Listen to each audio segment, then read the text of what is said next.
Welcome to BizJet TV. My name's Fabrizio Poli, and today's episode is all about rejected takeoff. And you're going to find out why that time you were sitting on an airplane and it was tearing down the runway and suddenly the aircraft came to an abrupt stop. Why does that happen? And usually when it happens, passengers get scared. So we're going to talk about that today, why this happens. It happens on private jets too. We're going to go into the technicalities of it and explain why these things happen and why it's necessary sometimes. So hope you're going to enjoy this episode. If you haven't subscribed to BizJet TV, I encourage you to subscribe.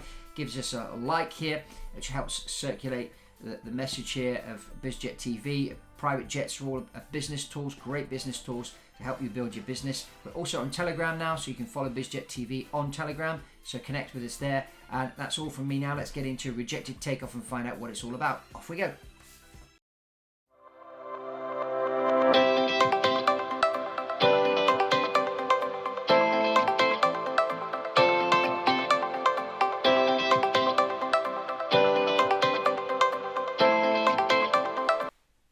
So the first element I'd like to talk about regarding rejected takeoff is pilot briefings.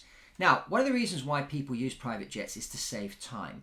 And one thing you must not do is try and rush your pilots to take off quickly, okay? Because for the sake of 3 or 4 minutes where they can take their time to brief, this could save your life. So just let them get on with it. Don't rush them. They know that you're on the jet to save time, and you can make up time en route. And that's the place to make up time. You can get shortcuts. There's all sorts of things you can do in the cruise. You can speed the aircraft up a little bit. Those are all things that you can do to make up time. And on a long flight, you can even make up 15-20 minutes sometimes. I've done that numerous times. So just sit in the back, relax, let your pilots do their thing.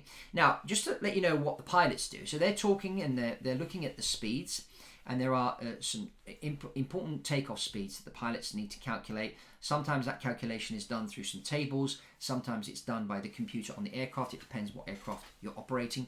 And the pilots will work out the V1. V1 is called decision speed. Now, this is the speed at which, if you do have a failure of some sort, you will still take off.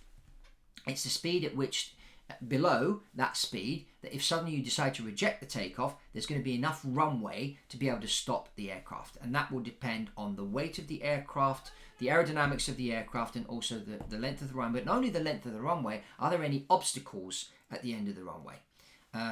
So these are all calculations that have to be done, and it depends on the airport, the airplane, and everything. So the pilots will be taking their time to do this.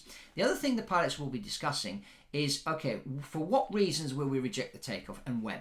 And there's two elements to the rejected takeoff. There's the low speed rejected takeoff, which is below 100 knots. And there's the high speed rejected takeoff, which is between 100 knots and your V1.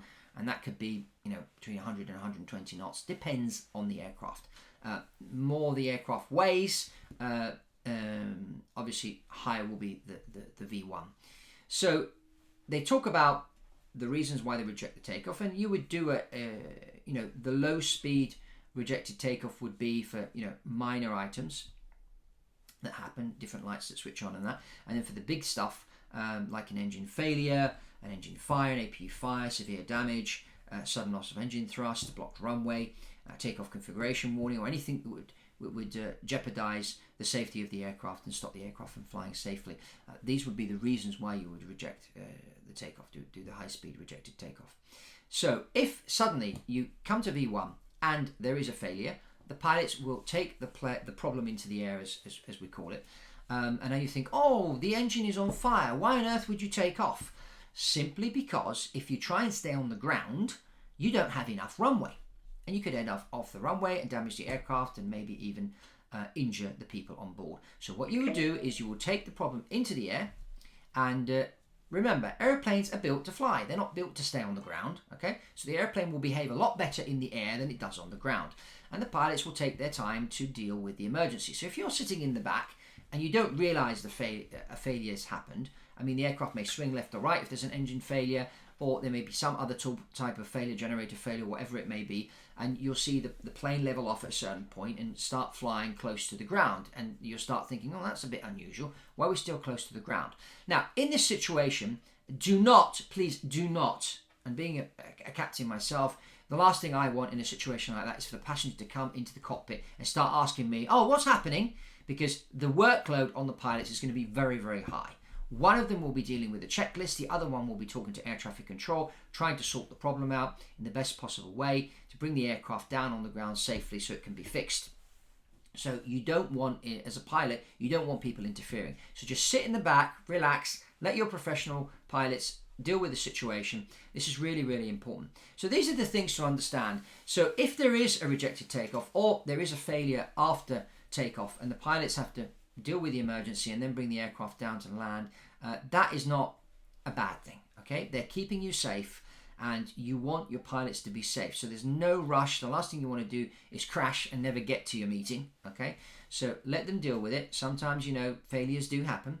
And this is why your pilots need to be selected carefully and trained well so that they know what to do in these situations and they plan for these things and they know what each one is going to do. And this is what the training that you get with the airlines, this is really covered a lot. Sometimes with private jet operations, this type of thing isn't dealt with, then it's not talked about. A lot of people that fly on their own, that maybe aren't professional pilots but have their own jet, they don't take these things into consideration. But these are all things which are really, really important. And if you are flying single pilot, you're a pilot owner and you're watching this, you need to brief yourself on these situations. Okay, for what reasons would I reject the takeoff on the runway?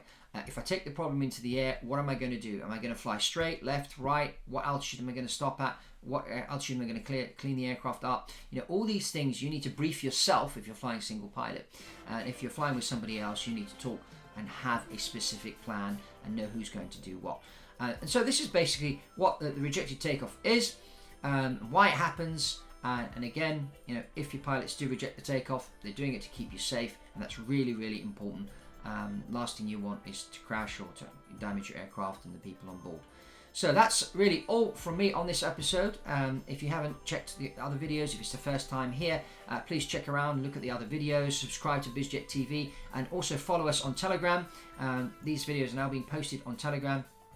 You follow us and have a chit chat with us on Telegram as well, and share these videos. Let's get the word out there about BizJet TV and about the business jet. It's a great business tool. It's going to help you build your business like never before. And that's all from Fabrizio Poli on BizJet TV, and I'll see you on the next one.